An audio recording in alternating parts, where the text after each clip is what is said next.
Why do people leave when it gets hard? Why do some of the most loving people still get betrayed? Why are marriages collapsing even with passion? And why do winners often choose purpose over people? Is love truly enough to win in life? They told us love conquers all, that love is the answer, that love, if true, would fix everything. But the harsh truth, love is not enough. Not by itself, not in this world, not in real life. The harsh truth about love, love is a feeling. Feelings fade, shift, betray. People love you today, but grow cold tomorrow. People love you, but still choose their ego. People love you, but sometimes they love themselves more.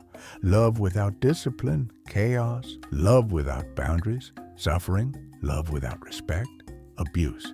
So no, love alone is not enough. What actually wins in life? Purpose wins, discipline wins, character wins. The people who rise in power, peace, or partnership are those who know that love must serve a mission, not replace it.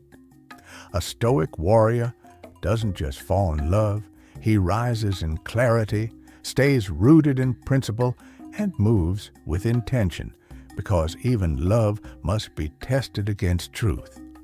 The real question. So here's the real question. Can your love survive life? Can it endure pressure, ego, failure, silence, temptation? Can it survive the battlefield of money, dreams, betrayal, and time? If not, then maybe it was romance, not warrior-grade love. Your call to power. Love is beautiful, but to win in life, you need more. You need self-respect. You need direction.